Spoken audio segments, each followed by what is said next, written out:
Welcome, everyone, to this edition of Autonomous Vehicles in the City. We have a special lineup for you this year. I'm Billy Riggs with the University of San Francisco. Hope everyone is safe and healthy. And as you know, this is our 4th annual event, and this year we have a special lineup of all women leaders, and we'll have myself, as well as James Braswell, guiding us through 2 hours of really interesting sessions about, first, how automation is really responding to the pandemic, and what the future directions are for autonomous vehicles in our cities, what the policy opportunities are, and how we can accelerate and perhaps think differently about the technology going forward. Then we'll have a second panel that really focuses on how we power the future of transportation as we kind of move towards this autonomous future. I want to introduce James Braswell to you. He is one of our discussants as well. James is managing editor of Planetizen, which is a national land use urban design website, and he has previously worked at Cal Poly Pomona and led communications there, as well as been a freelance journalist for numerous institutions, including Curbed. So James will be helping me provide some framing for our amazing panels. But without further ado, I want to introduce our first panel. And so I'm going to just kind of briefly go through them, starting with Ellie Casson, who's head of city policy at Waymo. So Ellie has been responsible for guiding Waymo's approach to working in cities and bring their AV platform to market. She has a background in urban planning, politics, communications, and just brings a cutting-edge sustainability approach to the field of mobility. So if you want to say hi, Ellie, real quick, and just so we can hear your voice. Sure. Hi, Billy. Hi, everyone. Pleasure to be here today. Thanks. Yeah. All right. And so also we have Allison Malik, and Allison is with SAFE, and she was formerly COO of May Mobility. She serves as executive director on the Commission of Future Mobility, which is a SAFE project. And she's working really to enhance global mobility policy. Her background is actually working with OEMs and in engineering and electrification and autonomous vehicle startups. So thank you, Allison, for being here as well. Thank you so much, Billy. It's great to be here and great to be part of the conversation today. All right. Next, I want to introduce Prashanti Raman. Prashanti has 15 years of navigating challenging environments, and she directs global government affairs for Cruise, which is an all-electric autonomous vehicle company, and she oversees policy and the regulatory environment for them. Before Cruise, she was actually at Lyft and actually worked with one of our other speakers, I believe, there as well. So Prashanti, can we just hear a hi from you as well? Yeah, hello. Thanks for having me, Billy. And I'm really looking forward to the conversations with a panel full of incredible women. Awesome. And last but not least, Leah Theodoso. All right, I always mess up your name, Leah. Leah Theodosio Pisanelli. And Leah leads Aurora's partnership programs and basically focuses on this idea of the intersection of engineering, product, and partnerships for Aurora Innovation, which is really focusing on the logistics aspects of driverless technology. So Leah, thank you for being here. Just say hi real quick. Thanks for having me. Looking forward to the conversation. And nice job. You almost got it. Yeah, I almost got it. It's just you tried. That's what matters. A lot of syllables, and I knew I'd do that. It's all right. That's why I'm not a William. I'm a Billy. All right. So now that we've done some introduction, I just think it'd be really great for our audience here to hear a little bit more about kind of who you are and kind of what approach you take. So maybe what you could do just to get us started here is just kind of introduce the role, introduce to your role and your company a little more. Just to, who you are, what you do. So we'll go in that order, maybe Ellie, Allison, Prashanti, and Leah. Sure, thanks. So again, my name is Ellie, and I'm the head of city policy at Waymo.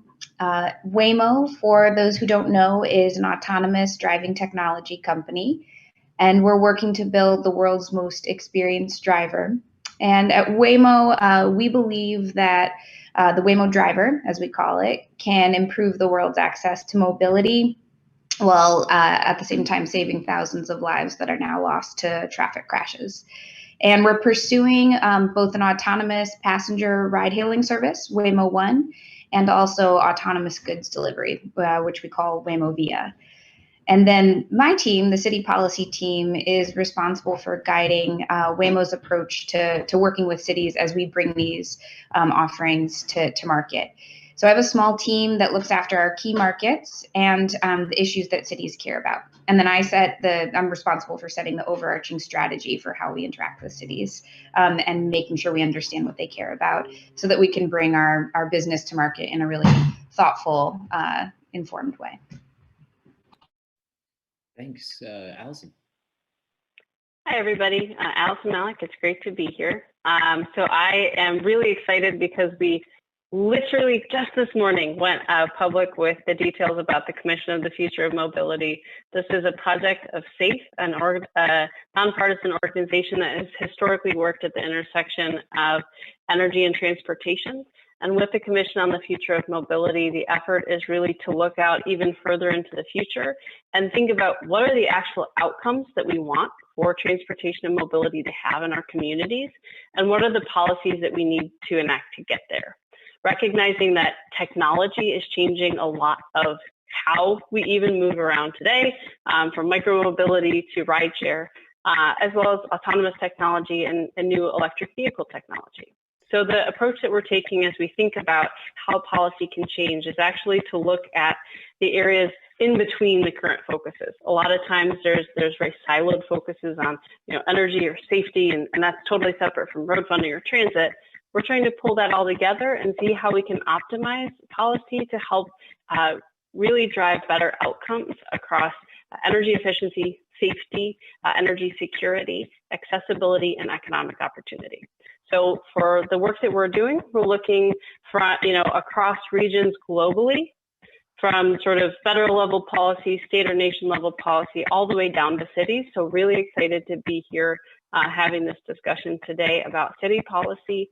And I do, as Billy said, I do come at this from a background of an operator, so have worked with cities directly on getting AVs out on their roads and working directly with the public in terms of providing transportation that's in partnership. So have seen a lot of different sides of this, and I'm really excited for the conversation today. All right, Prashanti. Hi, everyone. Again, Prashanti Raman. I am head of global government affairs at Cruise, where I oversee and strategize policy and regulatory issues and government affairs globally. So, working with legislators, regulators, and governmental stakeholders to advance autonomous vehicle policy in the United States, work more at the state and local level as well. So, what is Cruise? Cruise is actually an all-electric self-driving fleet company with the belief that the status quo has many limitations. So it's too polluting, it's far too unsafe, and it doesn't serve enough people. So that's really what Cruise is trying to change. Our long-term vision is a passenger ride-sharing service. We announced something called the Cruise Origin back in January, which is a completely driverless console, as in there's no steering wheel, there's no some of the operator controls, and it's in a campfire seating mode. And I'm sure I'll share in a little bit what we've also been doing during the pandemic as far as delivery of goods. So thanks again. Well, I want to hear more about this campfire.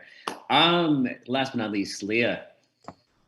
Hi, everyone. Leah Theodosio Pisanelli. I lead a team at Aurora that is responsible for the products we build and the programs that we have to deliver them.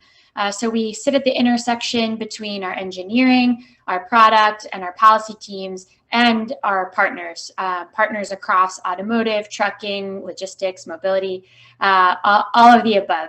Have a little bit of a background in government, business, and product, so I bring those worlds together in this current role. A little bit about Aurora. Our mission is to deliver the benefits of self-driving safely, quickly, and broadly, very intentionally in that order. To do that, we've really focused on building a world-class team of over 600 people. We've forged alliances across the automotive world, and we've built a performant and adaptable Aurora driver, which can be used on multiple different platforms. So if we think about what is our product and how do we deliver those benefits, you'll first see it in trucking, then last mile logistics, and then mobility services. Excited to be here. Thanks. And just because I did reference it earlier, Miss Theodosio Pisanelli used to work at Lyft, and that's the thing that I referenced earlier. We have a little bit of a team here that has actually been connected in past lives, and you'll see that throughout our discussions with these strong women. So so let's just start maybe with a question that I'll tee up for Prashanti and Ellie. And then Leah and Allison, if you want to chime in as well. It's just like, so we're now 9 months into a pandemic and possibly going into a third wave. How has the pandemic kind of changed the way you think and the way you've operated with regard to your autonomous platforms or your automated platforms? Sure. Maybe let's start with Prashanti and then go to Ellie. Thank you. I think we've all can acknowledge that these have been some pretty challenging times and have made us have to think about ways in which to solve different issues, both in our personal and career and with the companies that we are both all representing. I think the pandemic has obviously shown that AVs can help serve our communities today and how that impact can scale once there's greater availability and commercialization. And I think we all would share the sentiment that it's incumbent upon the industry to step up and sort of meet that call. For Cruise, as a San Francisco-based company, when the pandemic first took hold, we actually asked ourselves, what can we do to help and how can we do so safely? Acknowledging that food insecurity has been one of the most profound impacts from the pandemic, and demand has been completely unprecedented. So San Francisco Marin Food Bank actually needed to reach thousands of people virtually overnight. So they needed a crisis relief delivery fleet to make that possible. And that's where we are able to come in and redeploy our fleet to perform this essential service and go where we're needed the most. Really excited that since April, when we stood up the program, Cruise has dedicated over 110,000 meals to households across San Francisco, using our fleet of zero emission, 100% renewable energy powered autonomous test vehicles, and 80% being delivered to communities below the city's poverty line. I think it's important to that we don't solve one problem and create another. And so as wildfire season started in August and the Bay Area quality was the worst that it's been in that we've ever seen, it was a stark reminder that we can't continue to invest in what we know is broken. So early this year, we of course committed to powering our California fleet with 100% renewable solar energy. And another example of that is while we were delivering all those meals, Cruise is actually offset over 31 tons of emissions that would otherwise have been emitted by gas-powered deliveries. So, just by way of example, that's like the same as saving around 40 acres of forest from being chopped down. So that's incredible if you think about what the benefits could be at scale. That's cool, and I think we're going to come back to this global climate, theme with some of our other speakers. So Ellie, maybe we can talk about how you've, what you've done. What's Waymo's approach since the pandemic been? Sure. So when the pandemic initially started, we paused our operations everywhere. And that's Arizona, Bay Area, Michigan, Texas. So everything was put on hold for some time until we could ensure that we were able to resume operations safely. And we did a lot as a company to figure out how to bring our service back. In a way that ensured the safety of our drivers and our, because we do have safety drivers in some of our vehicles, and our riders, because we are offering a fully driverless service for members of the public in Arizona. So before, we let anybody back into our cars, needed to make sure everybody was safe. And safety has always been at the core of what Waymo does. It was the reason that we were founded back when we were part of Google as an experimental project. And I think the pandemic's added a layer that we didn't anticipate, which was that not only could a fully autonomous driver make transportation safer in terms of reducing crashes, but that it also could potentially reduce exposure to infection. So something we're all thinking about in a way I think no one ever expected we would. And I feel like we've developed a best-in-class approach to ensuring the safety of our riders and our team.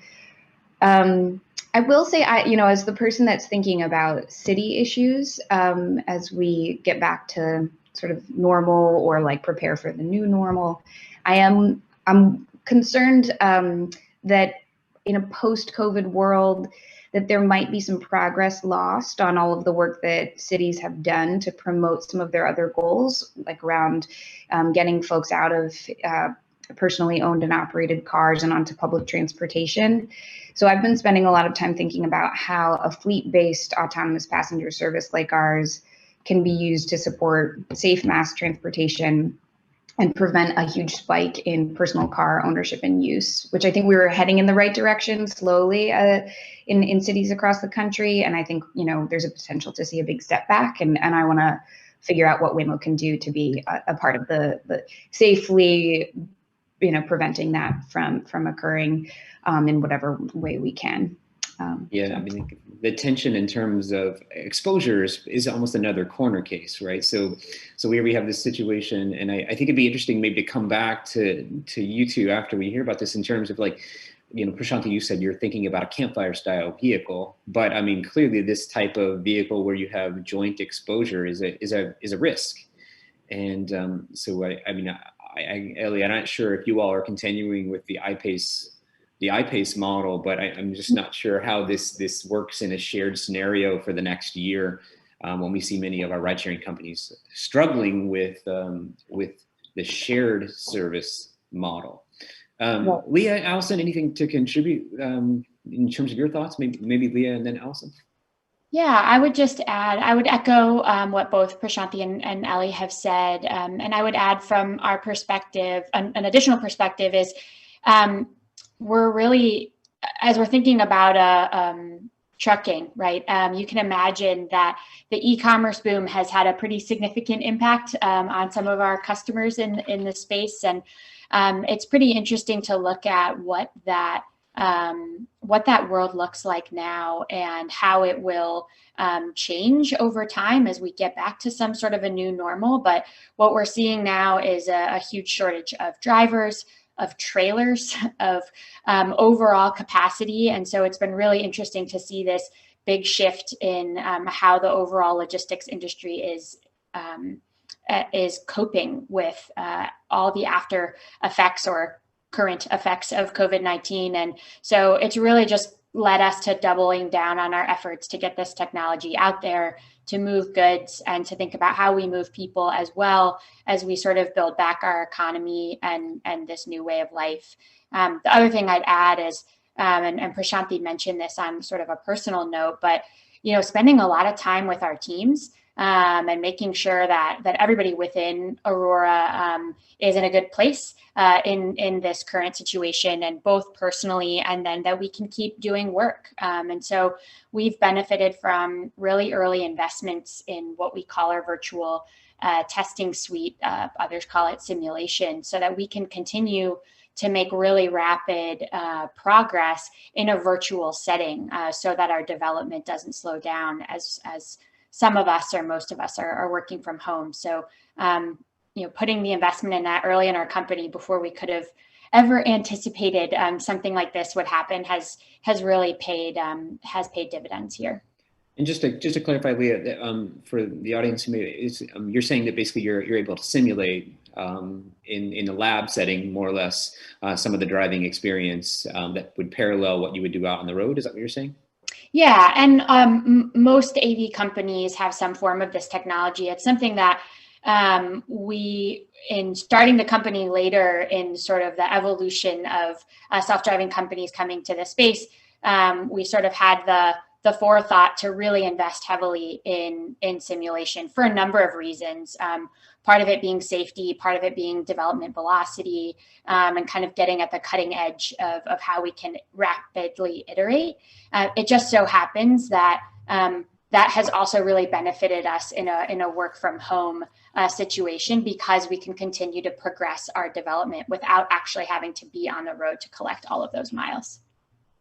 Yeah, thanks, and that is good. I know that is cross-sectional across many of these companies. So, yeah. Allison, any thoughts about this as well? I think just picking up on what Prashanthi and Leah have talked about, the movement of goods. I think, before the pandemic, there's a lot of discussion about people moving with autonomous vehicles, and with the pandemic, both how to move people in the same area safely is a discussion, but I think the push towards logistics and the movement of goods has really accelerated, which is exciting. And one of the other things that I've really seen pick up is awareness for last mile delivery options as well. So you've got companies like Refraction AI, like Neuro, that are using totally different form factors specifically focused on the movement of goods, going out there and helping with contactless delivery. I think pre-pandemic, it was sort of like, okay, maybe this is a nice to have. But in the pandemic, I think people are appreciating how nice it is to be able to have that as an option. Yeah, and we've seen that at USF, we work with a company out of Stockholm called Buzz, terrible name, trust me, but they actually have been able to use their electric tuk-tuk platform or electric mini pod platform to basically take on all the contactless food deliveries for Bolt in Europe, as well as Foodora. And so I think there is like this use case that exactly what you're doing is thinking about how logistics and carrying people as well as products can perhaps coexist. And it'd be interesting to dive deeper into kind of what those platforms look like based on kind of different types of built environments. But so maybe we can just kind of open the discussion out about kind of where we see kind of potential potential corner cases. We talked a little bit about use cases, but things that we think that we anticipating now are obstacles to us really accelerating. And you all have different angles, but what are the things that you're seeing that could decelerate or accelerate what you've been working on and what you've been trying to do over the coming year, particularly, and maybe short-term tactical, but long-term strategic. Maybe let's start with Ellie, since we started with Shanti next. And I think I want to dial, Leah, I want to have a specific question with you a little later, just to think about the idea of, again, of what you cited in terms of labor shortage in your market. So Ellie? Sure. So Billy, you're asking what could potentially like accelerate or slow down our path? That path to higher levels of automation. I think we hear a lot about level 5 and sometimes it feels like it's hocus pocus. But so what will get us there? What will give us to this vision of safe, shared, and electric autonomous or automated travel? Yeah. Well, you mentioned level 5 automation, and I think there's a lot of confusion out there about the levels of automation, the actual definition of autonomous driving, and I actually think that's a potential threat to making progress towards higher levels of automation, because that confusion could arguably be a little bit dangerous if it leads to decision makers trying to pump the brakes on maybe a part of the industry that they see as not safe and negatively impacting the progress of the industry as the whole. There's a woman named Liza Dixon who's coined a term called autono-washing, and because it's a new field, it's a complex field. There's nuance that can sometimes get lost, and for example, there's driver assist technology, like you see with Tesla. There's fully autonomous driving, which is what we're pursuing. We had historically explored driver assist and then made a very conscious choice to pivot around 2012 and pursue full autonomy because we felt like it was the only way to, that ambiguity was not something that we felt like drivers could handle. Am I expected to take over? Am I a passenger? We felt that it needed to be clear in order for it to be truly safe. So I think that autono-washing and just sort of a lack of clarity, which will probably, over time get sorted out, but before it becomes very clear, could regulators understandably feel that they needed to step in and create some barriers that slow the industry down as a whole. So that's something that at Waymo we're trying really hard to communicate with the general consumers and decision makers about what exactly it is that we're pursuing full autonomy and why we believe that's safe and should progress. And I just want to point out really quick, there is a group called the Partnership for Automated Vehicle Education that's doing a lot of important work in this space, because Ellie, you bring up a really good point. There's a lot of driver assist technology that is being promoted in a way that's really, really confusing for the general public. And as we try to build this understanding and this sense of trust in the technology in trying to use the services, this type of public education, both for the public at whole, but also regulators, is incredibly important. If we can't get people's trust, then none of us can grow, you all can't grow businesses. I can work on policy, but you all can't grow businesses in this space, which is ultimately the end game, is to provide more transportation to more people. But in order to do that, there has to be that foundation of trust, and understanding the lingo is really the place that we need to start, and still have some work to do. Yeah, and I want to, I think we're going to have a lot of consensus around this in this room about just making sure we're clear about what the technology can do and being very clear about that. And so I kind of want to put a pin on this, and I'll fully admit that I've had to adjust my language into more the Europeans are very clear that they talk about automated vehicles and not autonomous vehicles. Because it is a slippery slope when you start thinking about that. So I started, this is the autonomous vehicle symposium, and yet we focus on automation. And I think when we think about that, that just gets us away from this idea of fully self-driving. But Prashanti and Leah, maybe we could just pick up, and Ellie, you and Allison, feel free to chime in, but just pick up this idea. Okay.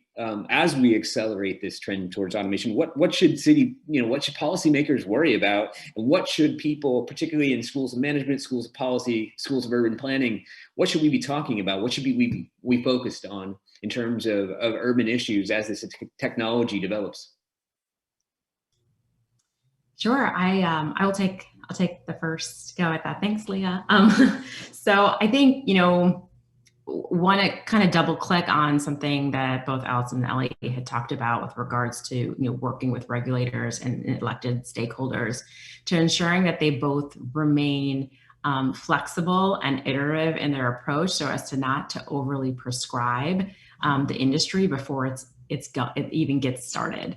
I think that has been sort of the push and pull on this at the state and local level for them, number one, to understand the technology and really understand the behavioral shift that needs to happen to get someone out of the car and what that looks like, but then also figuring out what a regulatory framework actually looks like. and then not getting too hyper local about it. As transportation is, it's inherently transient. And so in order to make sure that there's the flexibility and the capability for companies like Cruise to continue expanding and as a pathway to commercialization, too limited of like a patchwork of regulations at the local level is not going to be a great way to start. So, if a locality borders another locality, chooses to like prescribe one set of regulations, and then the very next neighboring community tries to another one, and then there's an impasse there, and it essentially like breaks down the model before it even can get going. So I think I wanted to double click on that point. And I think secondly, in this, I think would be remiss not to talk a little bit about what happens in this post-COVID world, or in this COVID world. It's also incumbent upon the companies to be able to iterate their own technologies and to figure out how to, solve some of the consumer behavioral issues. For example, I know Billy, you were like, how are you doing a campfire seating when there's a pandemic happening? I think the idea is now that we've worked with a Harvard epidemiologist, we're following WHO and CDC guidelines to figure out how to enhance our HVAC system, maybe only have 2 people in the car, have a zone partition, keep antiviral surfaces, and have hand sanitizer and wipes, and make sure that there's a robust cleaning that's happening at our operational hubs. And so I think it's both sides of the coin that we need to kind of look at it from a different perspective. I think the final thing I would just note, and I know that this is a panel that you're going to focus on in sort of the next session, but I think I'd be remiss to not at least talk about how cities can be focused on tangible ways to fight climate change. And they should be looking at transportation networks to curb emissions. We saw what was possible with fewer cars on the road. It's like been the biggest decline in carbon emissions we've seen in decades. And so I think as transportation is one of the biggest offenders in climate change impacts, we need to ensure that we are committing to those zero emissions and renewables. Governor Newsom just released a very ambitious set of goals for the state of California. And so, I think there's an opportunity for the AV industry to partner with cities to potentially even beat those goals. So. Yeah, let's maybe, I appreciate the cognitive framework, but let's maybe drive down even more granular. You suggested, Prashanti, that like you're making tacit changes in your vehicles. And I actually, that's really interesting. Like thinking about services and thinking about the way you're thinking about it, the interior of that shared vehicle. But also, I think let's not be vague about what you're thinking about at the local level. Elliot, you and I have had offline conversations about here's what we're thinking about with regard to thinking about cities. And I know, Allison, you've thought about very distinct policies that cities can do like today to facilitate all types of mobility and do it in a sustainable way. So maybe we could hear about that, and then and Leah, feel free to chime in as well. Well, I think for us in San Francisco, one of the most urban, complex driving environments, our cars are scanning dynamic driving conditions all the time. So having clear and maintained infrastructure, consistent signage is incredibly helpful, though not essential. When it comes to curb space, what's important is ensuring that we are working with local planning organizations to put out information that supports that dynamic transportation system where, for example, on Market Street, is a car supposed to pull over? If not, how do they avoid those high passenger corridors potentially? And so I think that there are ways in which that, we have to get down to the local level to ensure that we are maintaining a great collaborative partnership. I think adding on to that, yeah. So one of the things that I always talk with communities about as we think about bringing AVs into the community, they're absolutely sort of the operational, where do we pick up, where do we drop off type of questions that need to be solved. But oftentimes the questions are around, how do I know that this is safe? How are you going to be safe for my community? Happy to dive in on sort of the wonky engineering standards side of what needs to be expanded because existing standards don't quite cover it. But on the city side, a lot of times the things that can improve AV safety and operation are things that improve everybody's lives. Making sure that there is space for pedestrians and that there's not, a half a mile between road crossings, That's not actually useful as pedestrians. It frankly encourages jaywalking. I'm frequently a pedestrian, frequently a cyclist in the city of Detroit. And it's usually like, man, this is so designed for cars. It's way more inconvenient when you're trying to get around on foot out in the weather. And so when I talk with communities, it's a lot about how do you make sure that your other active modes, to the point that was made earlier, if we want, many cities want to be pulling people out of single occupancy vehicles, reducing overall traffic and congestion. In order to do that, you have to give them other options. They're not going to stop moving around.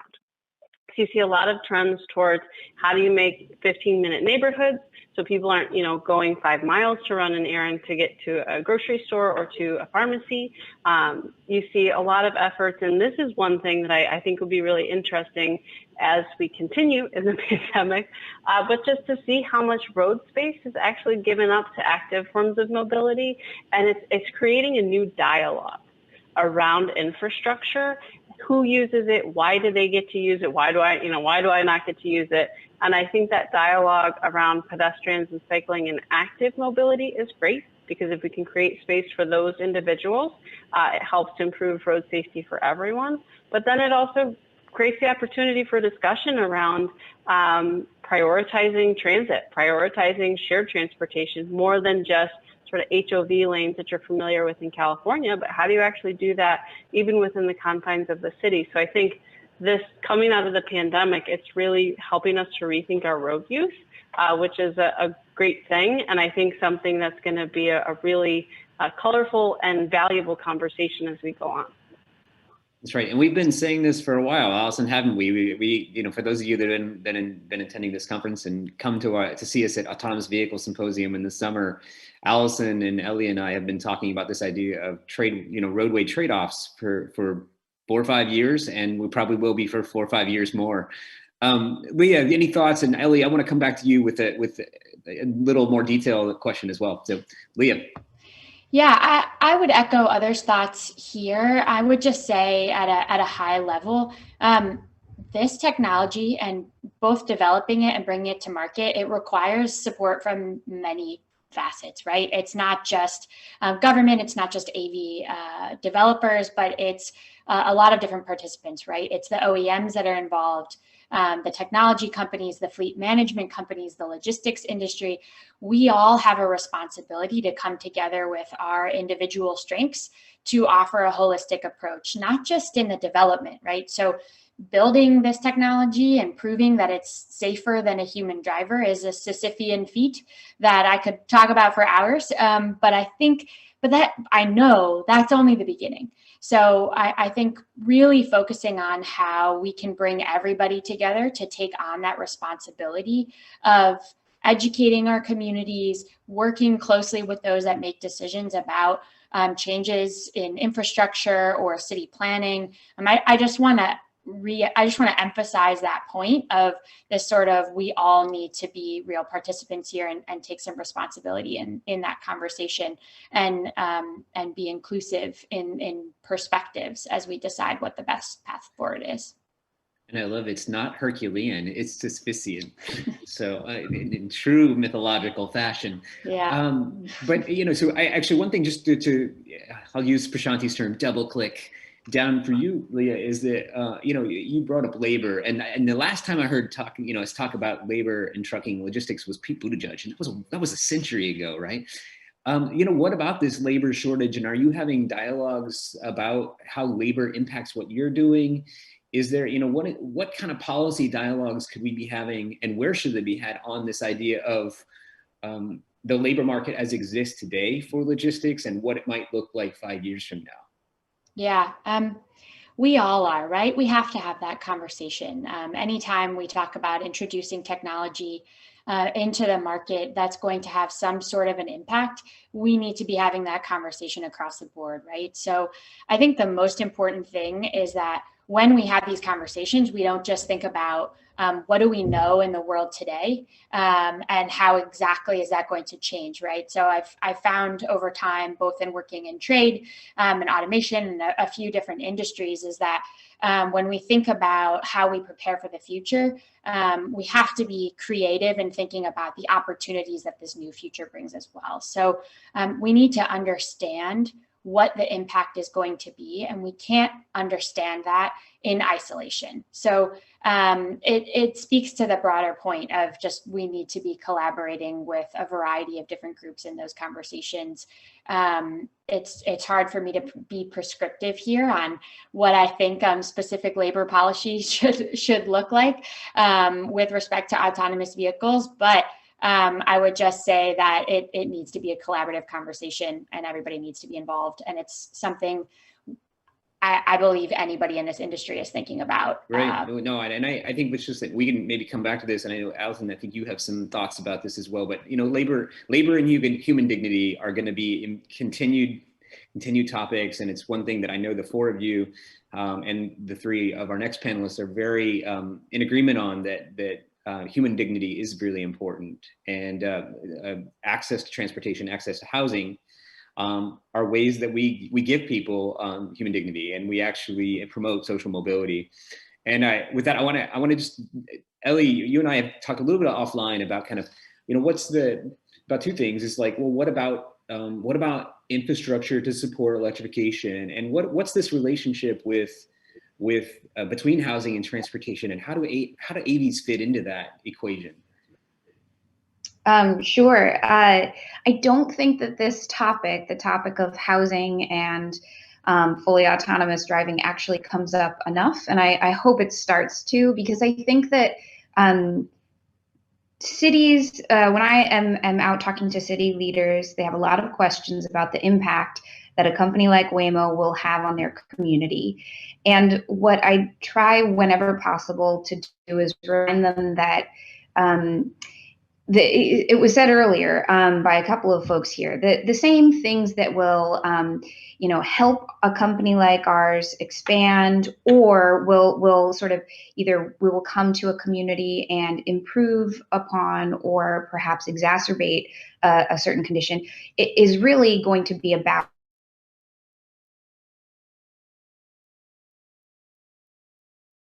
the conditions that already exist in their community. Affordable housing, a healthy jobs housing balance. It's a very serious challenge for the Bay Area and California as a whole. I think that we really need to remember that transportation issues are housing issues. And so I think there are concerns about, will autonomous driving induce demand, encourage people to make people feel that they can take longer commutes, have longer commutes because they won't be actually behind the wheel, so it won't be quite as painful.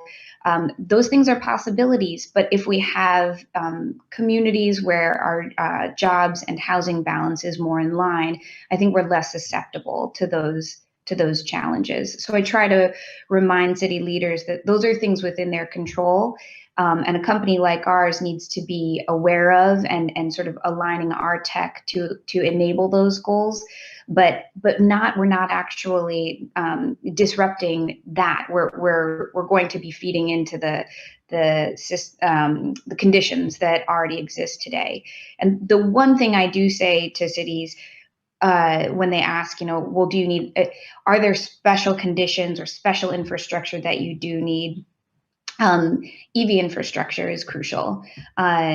Cruise, Waymo, we're all working towards offering a fully electric service. And today there isn't enough EV infrastructure to support the service that we hope to deploy. And so that is an area where I think, and Allison, I think you talked about the governor's ambitious electric vehicle goals. That's definitely going to be important to the rollout of our technology. And I think it's important to contextualize that, you all referenced to California. We do have a global audience here, and that these are global trends. And I think what we're talking about, and regardless of what happens in the U.S. elections next week, we do have an urgency to wean ourselves from limited and scarce natural resources. And as we think about what that looks like, supporting the electrification and shared nature of our transportation is only an asset. And I think I know you all agree with that, but maybe I want to just start kind of maybe coming to some final thoughts from each of you about kind of, where a lot of this doesn't happen without working together. And so maybe we could just talk about, and in kind of organic fashion, where you think the key partnerships need to be over the coming years to achieve this more utopian society that you've talked about. And I think we don't have to talk about these in polar extremes, but where are the key partnerships? And then also, if you could just talk about at the same time, and we can just do this one by one. We got a lot of young people that are on the line that are watching. We got a lot of people that may be thinking about different fields, maybe thinking about career switching. What do you have, particularly for young leaders, young female leaders? What kind of advice do you have that maybe people that may want to enter the space of automation, they may want to enter the space of transportation policy, transportation planning, and engineering? Any words of wisdom there as well? I'll try to do both of those at once. I think that I'll take the former question first, and then kind of get into some of the things that matter a lot to me on a personal level, which is mentoring young women, and young people in general. I think, it's the partnership piece is not something that you can think of just, in isolation, because it needs to happen not only at the community level, it needs to happen in the neighborhoods, it needs to happen, of course, with your interested stakeholders at an organizational and governmental entity. I think you have to focus on a few of the existing gaps that we've been talking about, not only from infrastructure and the climate change perspective, but also through an equity lens. One of the things that is foundational to Cruise is to ensure equitable access to autonomous vehicles. So, something that Ellie was sort of, talking to a little bit before, we want the experience of getting into an AV and an all-electric one at that to be agnostic. So it breaks down barriers that have ever been present in transportation. So, those individuals who have never had the chance to be in an AV, essentially bridging that digital divide that so often exists when introducing new technologies to various communities. And so in order to do that, developing partnerships that are authentic, but also advancing some of these larger objectives. I think for us at Cruise, we found an incredible partner with SF Marin Food Bank and SF New Deal, based on kind of serendipitous, the serendipity of the pandemic, but also because we had been engaging, in the neighborhoods from a testing standpoint for many months before that. And so I think from that standpoint, to really understand what's authentic about that partnership and making it genuine. And I think that actually feeds over into my young people advice. And I think those three folds are, know your passion, excel at your craft, and have your own personal board of advisors. I think the beauty of tech companies, particularly startup ones, is the ability to create, mold, iterate on your positions. So it's not just about being an engineer, although of course that's very crucial to the success of autonomous vehicles. But know that there's an opportunity to contribute, whether you want to go into marketing, operations, analytics, or of course government affairs. And so I think understanding what it drives you and is authentic and genuine to yourself is something you have the opportunity to bring into the autonomous vehicle space, because it's so nascent right now. So a little bit for me. Allison, are you going to jump in next? Yeah. From a partnership perspective, I think building on what Prashanthi talked about in terms of real relationships with community members, I think it's also actually important that we understand, both sides of business models at the community level. Every company that works in the AV space has to make money on their service. And that's one of the things that I think is going to be challenging as we think about equitable access. If you've got communities that are farther flung, have less access, just geographically to jobs, the business case of providing that service doesn't always add up until you bring more partners to the table. And that's where I think as cities are trying to understand how AVs can help or hurt, they need to think about who they need to serve and how to bring partners together that can really think about making sure that that service achieves the outcomes that they want to see. And I think we also all need to be aware that over the next few years, cities and their transportation agencies and their budgets are going to be struggling. And so as we talk about equity, we're really going to have to dig in over the next 2 years to make sure we can deliver as our cities try to recover from the tax income deficit that they've had over the past few years. I think it's also going to be important at a federal level to have more companies partner. I think it is important that we have flexibility for companies right now to be able to experiment and iterate on their technology.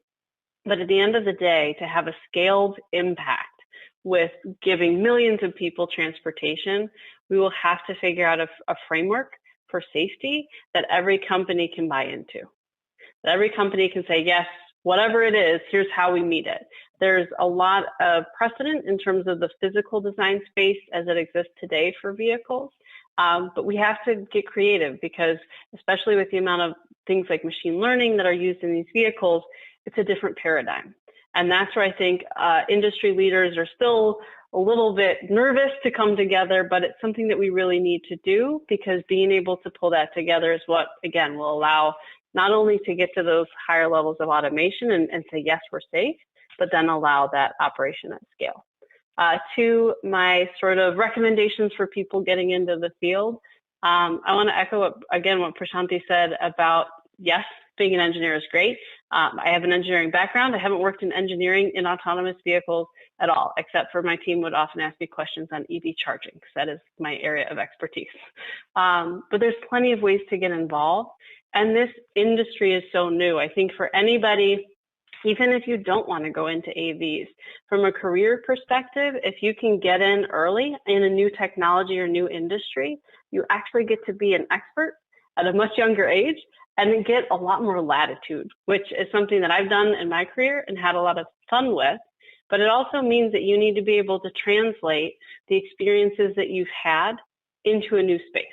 So very few people have worked in marketing for autonomous vehicles. Very few people have worked in operations for autonomous vehicles. So as you want to get into the space, don't hesitate to say, hey, I have experience from, this other field. It's relevant. Pitch yourself that way and don't downplay the experiences that you have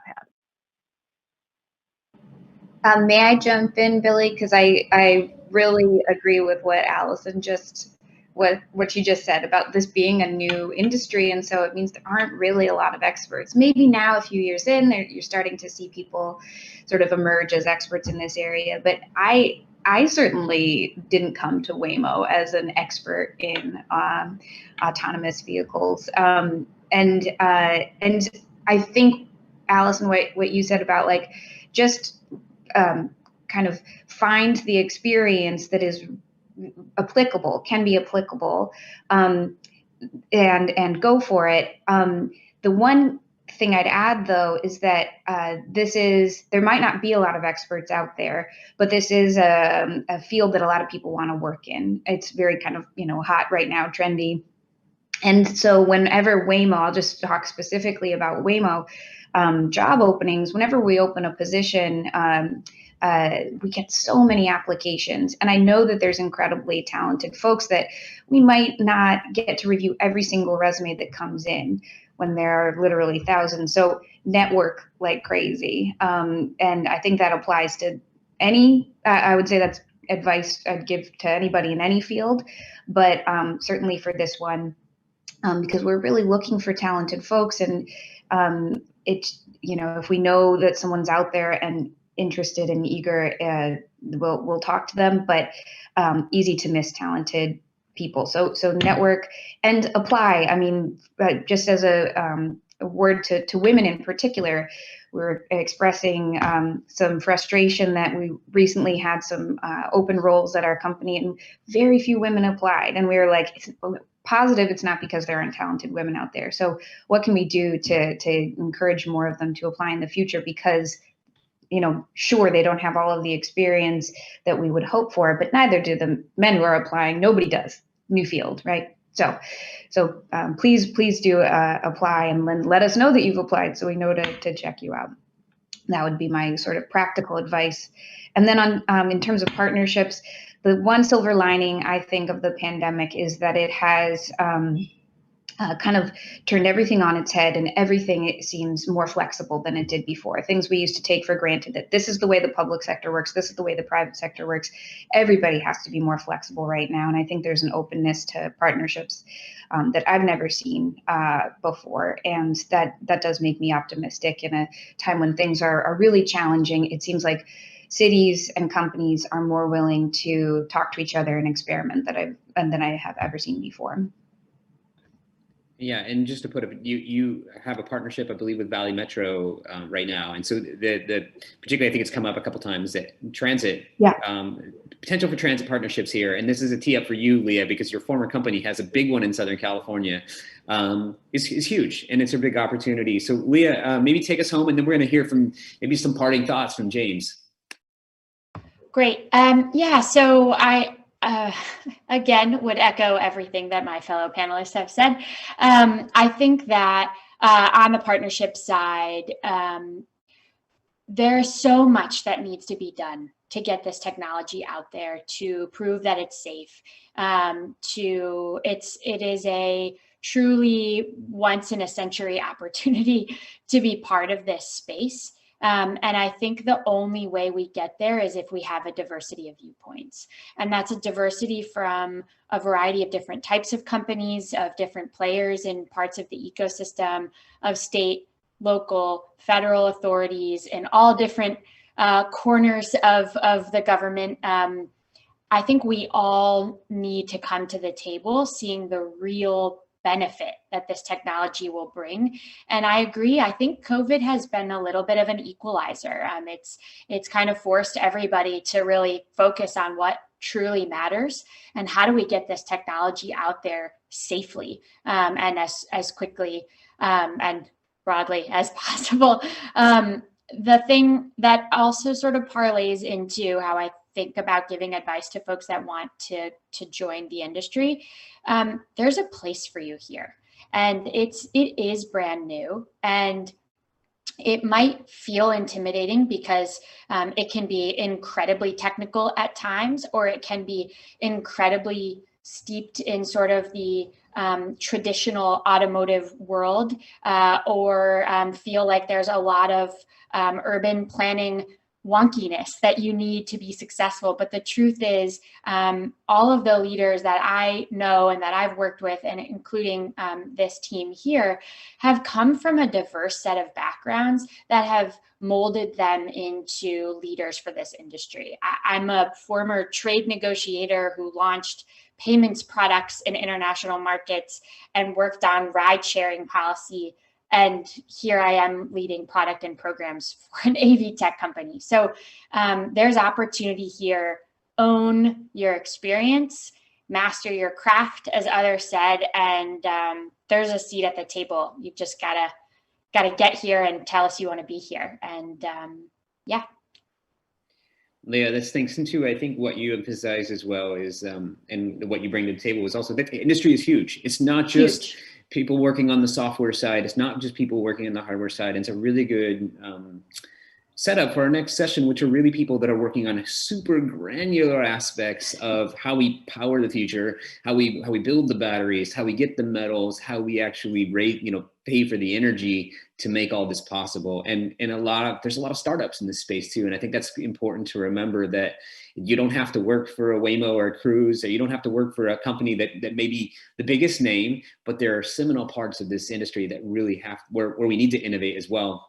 So James, maybe we could just, I've asked you to come just be a little discussant here and to kind of provide some overarching thoughts about what does all this mean to cities, particularly now, and kind of we see this reality has changed. Maybe a couple minutes, and then for everyone out there, we're going to take about a 3-minute break and then invite our next panelist here. So James, what do you think? Yeah, thanks, Billy. I've been taking copious notes while you've all been talking, and I really appreciate the chance to chime in, and all of your expertise and eloquence has been really impressive. And before we met for this meeting, we had a preview meeting, and there was some discussion about how many of the panelists previously worked in the public sector, and I think it's really obvious that all of them have an interest beyond corporate profit in social good, and I really appreciate that, and I see that really informed this discussion today. And I really want to take an opportunity to thank you for being here. I'm a journalist. I've been writing about planning and land use and urban design for over a decade. And there's a lot of intersections with questions. Somebody already said transportation policy is housing policy or land use policy. And that's really obvious. I also have to give a shout out. My mom is a USF alum now, and I'm very proud of her. So I'm very happy to be here on a USF panel. But first of all, the big question that planners are facing when it comes to autonomous vehicles of all varieties is, is this technology going to enable another round of sprawl, which we know to be destructive environmentally, socially, and economically? Ellie mentioned the intersection between housing and these big questions about housing and jobs balance. And people want certainty on these issues, and it's really hard. And that should be the job of the planning profession, is to deliver certainty. And it's just really hard right now. There have been promises about when this technology was going to be available to the general public. There was a mention during the panel about the different kind of language that gets deployed, and some of it can be deliberately misleading, perhaps in some case, and a lot of it's very marketing oriented. So it's hard to predict the future given the uncertainty surrounding this technology and the world that we live in right now. And I think you can be a little bit sympathetic for planners while still criticizing them for not necessarily preparing for the changes that are coming with transportation technology. And I think that you do see a very uniform response to issues of safety. And I think that that's where it's going to start. You heard the panelists mention that over and over again. And I think that there's a sense that that's where cities are approaching this new technology first. First and foremost, this has to improve safety. And that's where you start to see the breakdown. I think this is a distinction that didn't come out as clearly as it could during the panel. There's so much more space for this technology to be adopted than just transforming the ways that people get to and from work and they do their private trips. And that was mentioned with the logistics and deliveries. You're really talking about, if we set aside the ability of autonomous vehicles to change the way that we move around personally in our private lives, you talk about deliveries and logistics, you're still talking about a potential to completely change the built environment. The pandemic has potentially gutted retail spaces all over downtowns. There are people out there that are arguing that companies like Amazon are going to fill those retail spaces to build fulfillment centers and enable a completely different generation of logistics and delivery, and completely transform what we think of as commercial corridors. I also want to give a shout out. There was some discussion about pedestrian safety, and there's a great book by a woman named Angie Schmidt called Right of Way. If you want to understand the sort of infrastructural considerations for safety for pedestrians and bike riders and everybody really that uses the street, that's a great book to look at. And those are the really detailed considerations that autonomous vehicles are considering and have to come up against while they're deploying. Let me see what else I got here. I've taken so many notes. I think I'm on track still. So, but I think that one of there are models for the disruptions that we're potentially facing when this technology rolls out. And I think there have been three major transportation disruptions in the last decade. The first one was ride hailing, Uber and Lyft. The second one was scooters or micromobility more generally. And the third one is the pandemic and how that's allowed so many more people to work from home. And it's just really scrambled all of our patterns of transportation that we were so used to. And I think all of those offer a little bit of information about what we can expect and what we can anticipate so that we can start to do that with this next generation of technology innovation.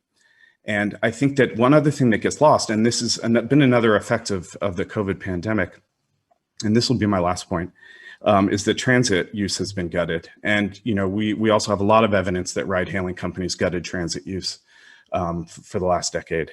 And transit is the most effective economic and social mobility tool that we have. So if we want to meet a lot of these goals for environmental sustainability, for ensuring social equity, we have to keep transit can be the central idea and the central focus of a lot of these efforts. And that can really make sure that we capture the potential of this new technology and prevent some of the worst effects that we're worried about. And that's what I've got for you. Thank you again. So I think that's a good way to stop. And I think we haven't heard anything that contradicts from our panel. The idea of rethinking transit and harnessing technology to really evaluate and take a good look at how we can improve operationally transit, but also improve the sustainability and social equity piece. So we're going to take a pause, about a 3-minute break. Thanks to this panel so much. This has been one of the best discussions I've been involved in years. So I want to thank you. And we're going to come back in about 3 minutes and really dive deep on this idea of energy and sustainability in parallel with mobility. So thank you very much. And we'll see you back in a couple minutes.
All right, welcome back, everyone.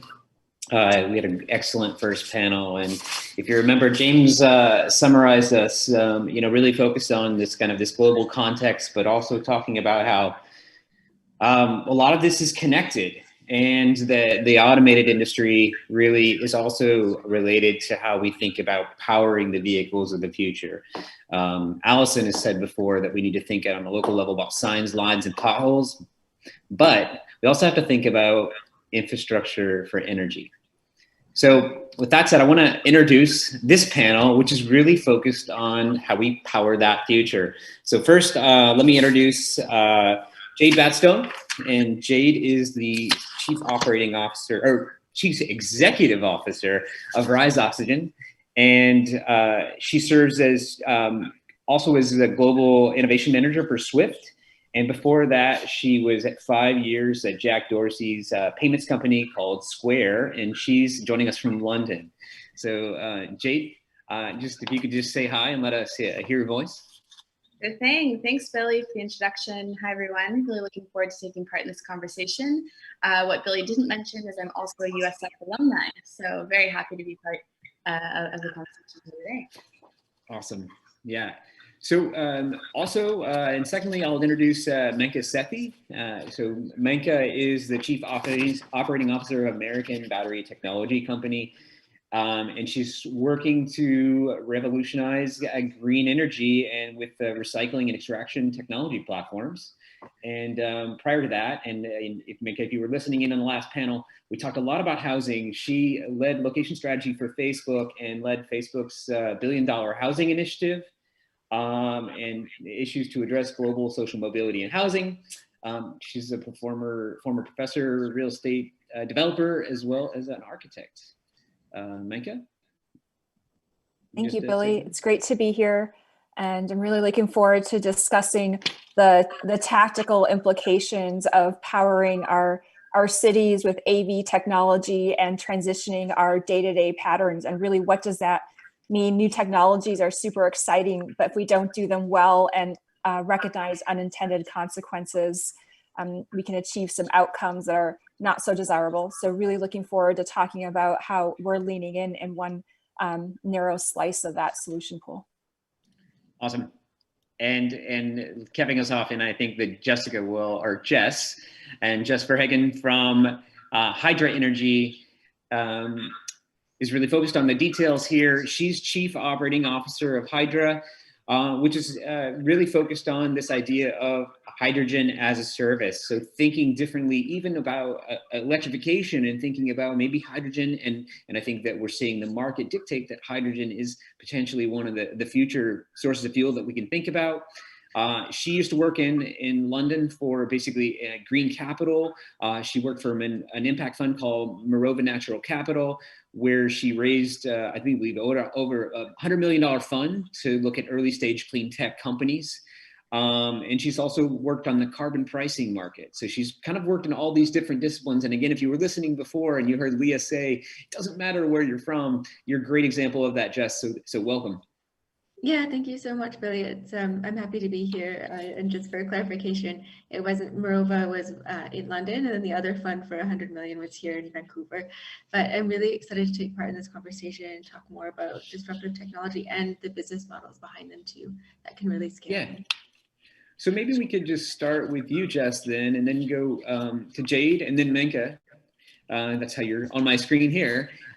Just maybe tell us a little bit about who you are and what you do, what your company's all about.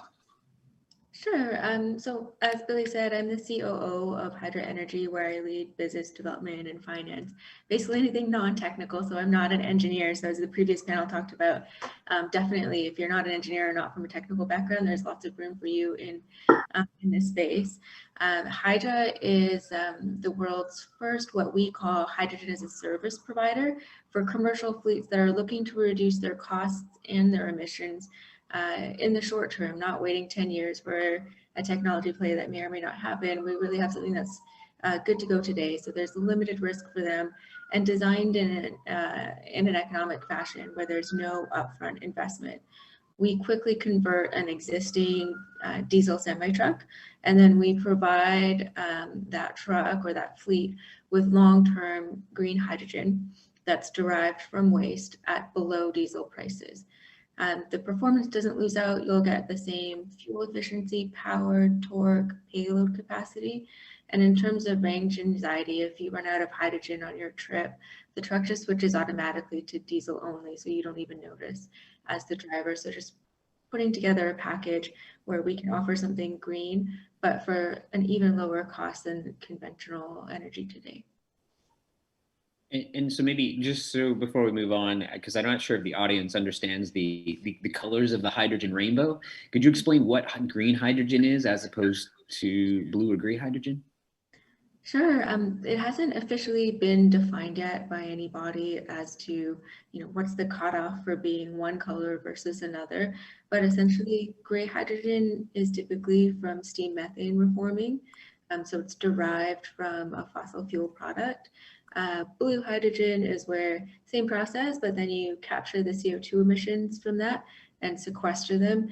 Green hydrogen is where the hydrogen is derived from either electrification using renewable electricity or some other process. In our case, we're capturing it as waste products, so like a circular economy type of concept.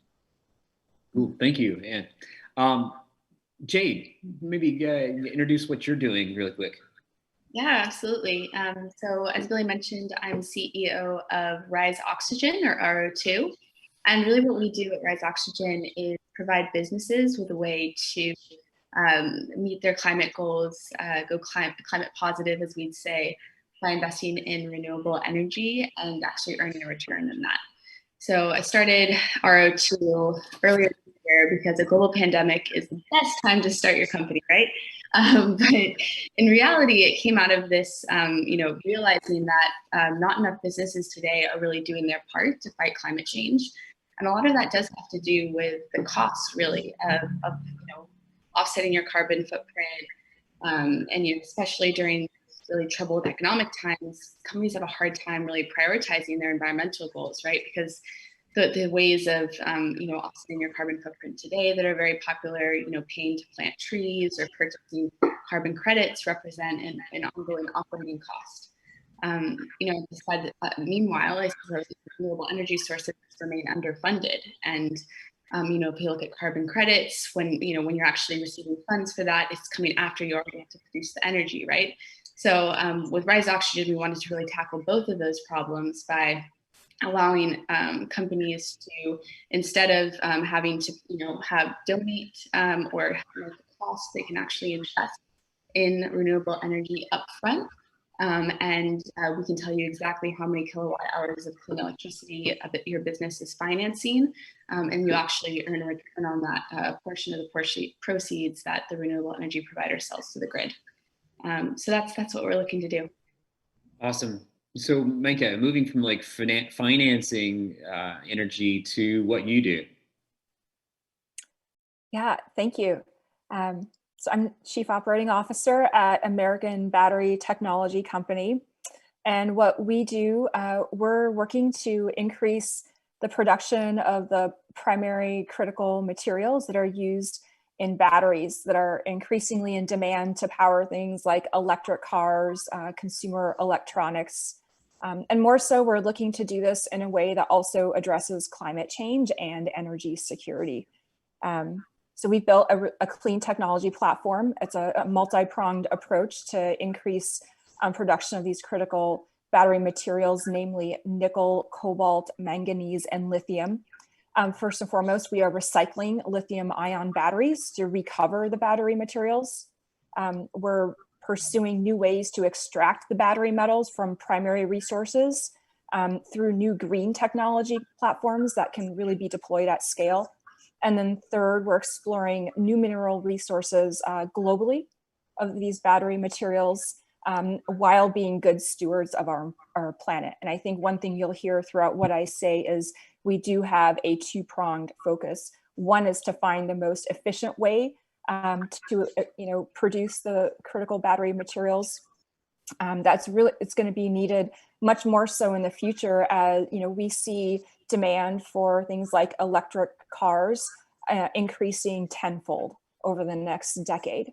And right now, just to give you a sense of where we're at in terms of recycling and sourcing some of these battery materials globally, we only today recycle about 5% of the battery waste that we spend. So that's 95%. And there's some debate over whether these numbers are global or North American. But we produce or recycle approximately 100,000 metric tons a year right now, and our pilot facility will produce 20,000 metric tons, or recycle 20,000 metric tons of these battery materials. So it really does show how far we have to go, how big the opportunity is, and we're extremely passionate about pursuing the technologies, deploying them at scale that do meaningfully address climate change. Because if we don't focus on recycling and new green technologies, what will end up happening is we'll be thinking we're doing well for the environment by driving electric cars, by, in the previous panel, really looking at new ways to deploy autonomous vehicle technology, not just in private auto use, but also in new transit systems like autonomous shuttles that complement new ways that we're trying to deliver housing, so that we're looking at cities holistically. So if we don't pursue the battery metals and some of these really tactical approaches in a way that is green and climate friendly, we're going to end up sourcing those materials from places that do not have environmental safeguards. There are labor abuses, there's political uncertainty. So we see this very much as our business model, but it is a way to address climate change and energy security at the same time. So you basically took us to this large, huge cognitive window of kind of anthropomorphic climate change, and kind of the impacts of providing power are more than just fueling the vehicles, right there. And so maybe I don't know if you have anything else to say about that, Minka, about kind of that bigger context. But I'd love to kind of hear, when we talk about energy for future vehicles, let's start big, and maybe let's go, so Minka, do you have anything else to add? So when we think about this, what really are the alternatives for producing that energy? Are we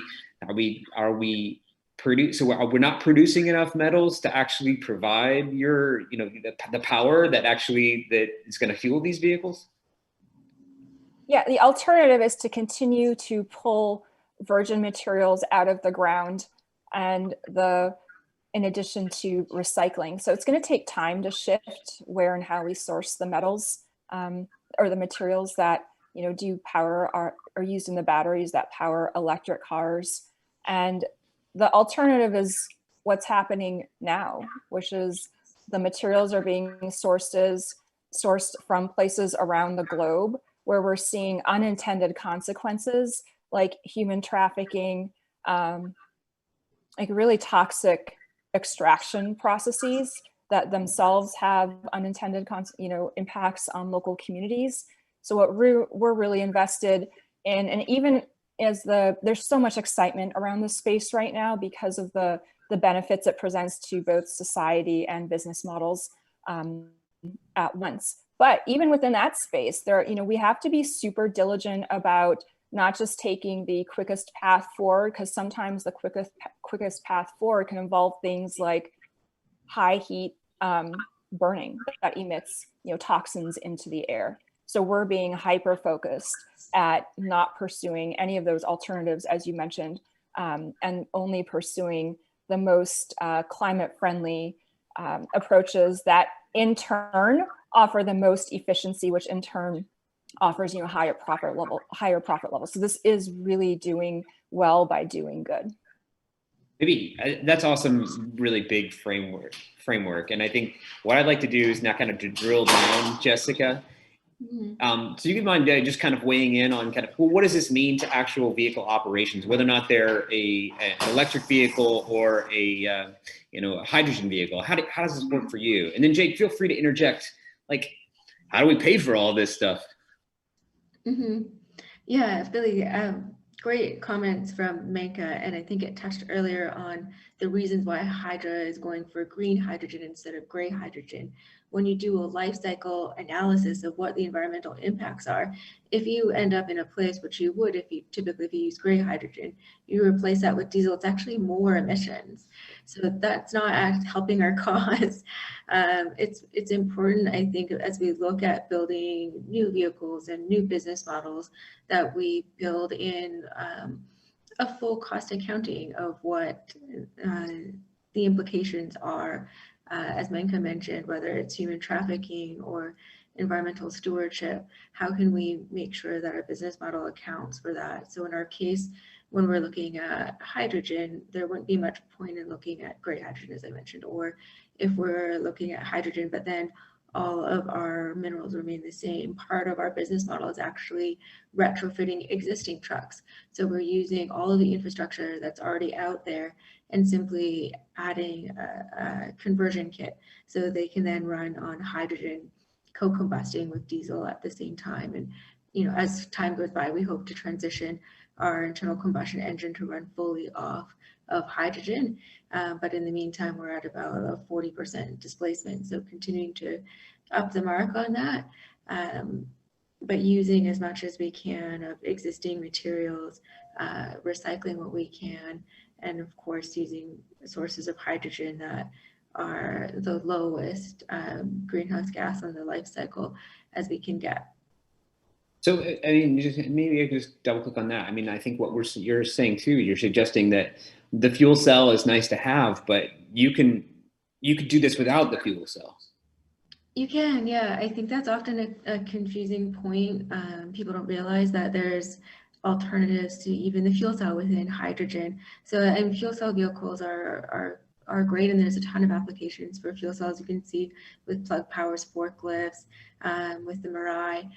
What we're focused on is a higher volume application with semi trucks, and in that application, we co-combust diesel within the engine chamber with an air intake that brings hydrogen in as well. So it's a technology that can often be overlooked because fuel cells have so much prominence.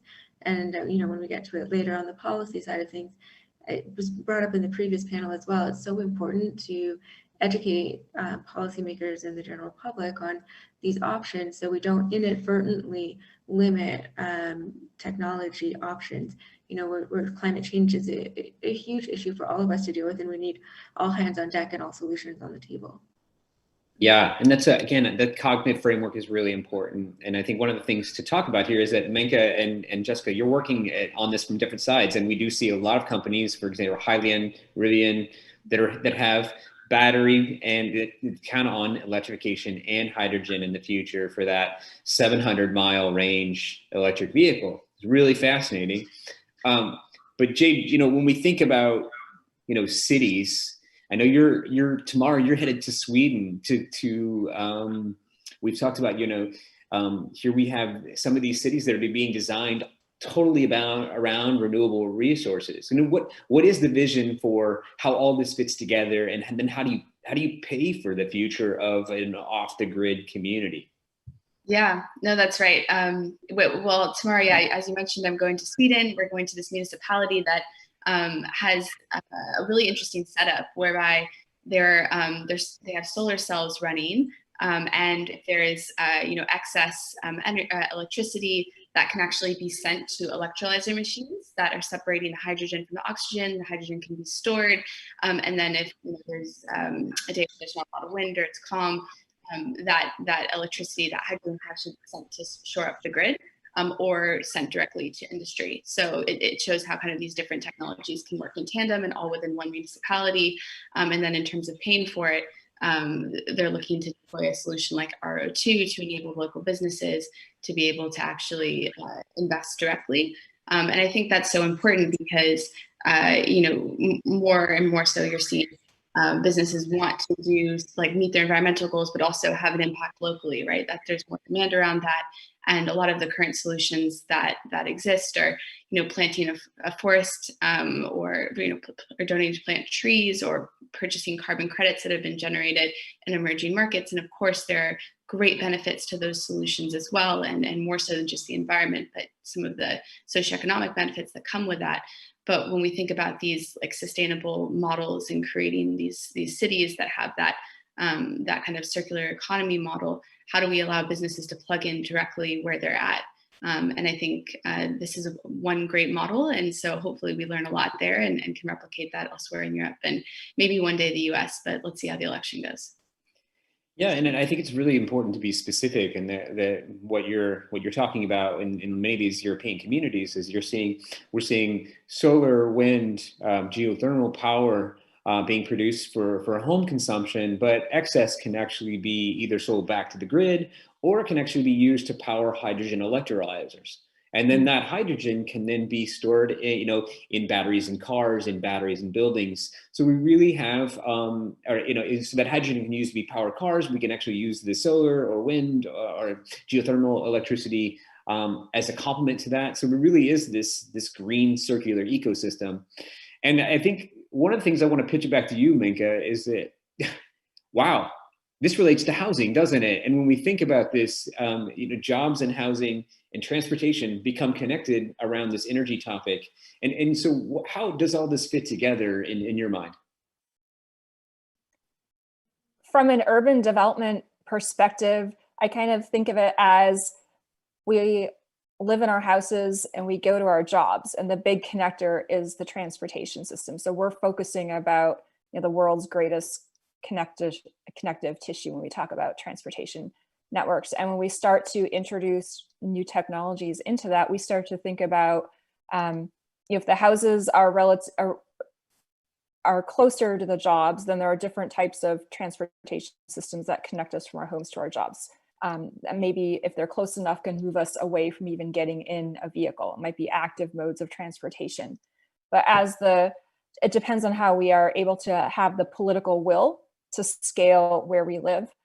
So if we continue our current patterns, which it's a lot of NIMBYism, because we're talking about change, densifying current areas where people have grown to love their single family homes and a white picket fence, not understanding that continuing and perpetuating those type of development patterns also perpetuate use of single occupancy vehicles. It perpetuates racial and income inequality at the same time. So the way to, and one of the most common excuses for not approving this type of higher density housing closer to the jobs is traffic.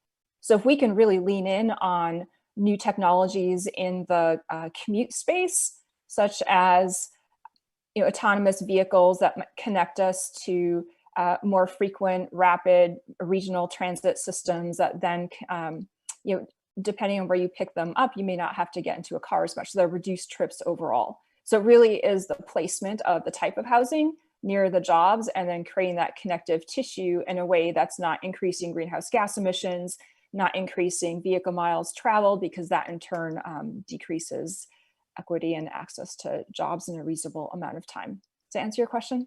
Yeah, and I think like tease something out of there is that I think what I heard was that storing power for the future and producing power for the future doesn't just involve transportation. It involves power storage applications at homes that then actually can then fuel that transportation trip, even if that transportation trip exists. And I think that's a really provocative piece. And I think that's what it's interesting. And Jess, I want to come back to you. It's interesting that you're not focused on the commute side of this. And we just heard Micah say maybe the commute side doesn't exist in many of our particularly our dense urban autonomous vehicle applications. You're focused on the logistics side. It'd be interesting to just hear more about kind of what the use case is. And I want to put a pin in one of the stats you and I talked about, is that hydrogen, I believe you told me it's 150 times higher energy density than gasoline. So, what are you seeing in terms of deliveries are the use cases? Is it all long haul trucking, or are there more localized use cases that you're thinking about? You're still muted on Jessica. Hi, sorry, Billy, thank you. Yeah, hydrogen does have, as you mentioned, 150 times higher density than gasoline. And of course, it's abundant. It's everywhere in the universe. So it is a real opportunity, I think, to go in a more renewable direction and one that meets our climate targets. It's our application at Hydra is currently focused on long-haul trucking, but ultimately we'd like to see ourselves as a hydrogen supplier into the future. So currently, although we're focused on using the hydrogen that we acquire to power trucks, we're technology agnostic in a way that we would welcome other applications, whether it be on-road applications, or we've also seen diversification into marine applications, into aviation even, with Zero Avia's first commercial flight off of hydrogen, and now the announcement from Airbus to also use hydrogen. So there's a lot of innovation in this space. There's also the ability to use hydrogen, of course, for heating applications and things to power buildings. So there's a huge range of applications. I think for us, the reason why the focus on trucking is much more of a business and financial decision. In the Hydrogen Council report that they put together every year, they said that the use case where hydrogen is the most cost competitive with fossil fuel solutions is actually in trucking. So using hydrogen in an internal combustion engine or in fuel cells are ways that we can get trucking off the ground. And for us, we've been working with these existing trucks for over 3 years on the road and commercial routes. So certainly we've gathered a lot of data, and kind of connecting back to the previous panel, we see the way to most quickly scale our solution is to take advantage of machine learning and automation to get to a point where we can, for example, automatically calibrate trucks instead of manually as we do now. So we're continuing to collect that data to use in hopes of furthering our R&D efforts to get it to a more automated place. Yeah, and I think that for the three of you, I'll just assume that the convergence of software and AI technology and what you're doing is going to impact all three of you. But maybe let's actually pivot to just kind of a more open-ended question. Okay, so you're doing really interesting stuff in terms of how we power the future of homes and transportation. But so what does that mean? What are the obstacles or the threats to you achieving this goal? And then what are some policies that we need to think about to be able to get there? Whoever wants to take it first. Okay, Jade, you're gonna take it. I can take it. Yeah, I can go first. I think, and this is a challenge for me. I mean, I guess a bit of my background, as Billy mentioned, I'm new to this space. Most of my background has been in payments and actually financial technology, and coming up with Square for many years. One of the things that always resonated with me about that company was how Jack Dorsey really took an industry like the credit card processing industry that was horribly ripping off small businesses by having these very opaque kind of fees and actually created a very simple, straightforward solution to kind of cut through all the BS. And kind of in a very similar way, I'm looking at a space where many businesses are wanting to meet their environmental goals. They're wanting to contribute to a climate positive future, but actually, the opportunities that they have purchasing carbon credits, it's very opaque as well, right? It's not very transparent as to, okay, if I purchase 1,000 carbon credits, or I pay eight pounds per ton of carbon that I emit, what actually happens with those funds, right? You're not actually creating more capacity for generating clean electricity. It's a digital asset, right? That's been traded and exchanged hands and exchanged value, but it's not very clear how you are actually then having that impact. And I actually went through a process with some of our pilot renewable energy providers where I said, okay, let's say that a company did pay £8 for a carbon credit that's generated in your facility. How much of those funds would actually even reach you? And 25% of that I've been reported would be going to middlemen really in that process, right? So like the exchanges that it's put on, the registry, And at the end of the day, it's such a small figure. But when we actually look at, businesses who have the right intentions, they're wanting to offset their carbon footprints. And we go with a model like RO2s, where we say, okay, why don't you finance an equivalent amount of kilowatt hours of clean electricity as you are offsetting in carbon? Actually, that figure is a lot higher. So really, there's this market that we're trying to work around, where we want to say, okay, that amount that you paid for carbon credits, how many kilowatt hours of clean electricity would that actually have generated? Versus if you're investing with RO2, we can tell you an exact number. So we have to kind of get away from this whole carbon offset, carbon neutral language and actually talk about impact. And that is a challenge because it is going to cost a bit more. But that's why we're trying to create financial incentives and making it an investment for businesses so we can move more towards that future. I think that's really important to emphasize too, because the whole environment, ESG investment industry, which is supposed to be about a $17 billion investment industry, is not set up to direct fund innovation. So the question there is, how do you create mechanisms, financial mechanisms that go right into investing in energy, in battery technology?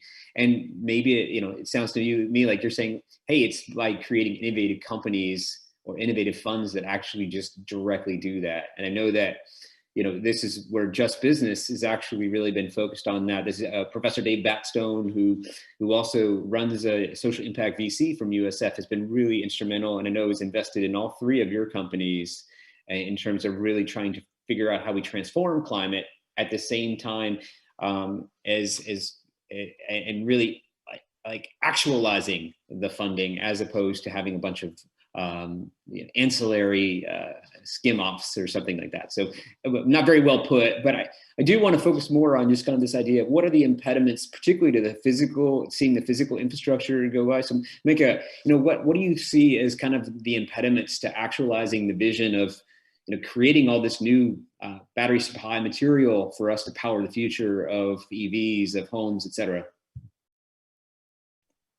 One of the key ways that we can incentivize or support development of the technology is to look at the regulations in place that we have to navigate to actually build our facilities.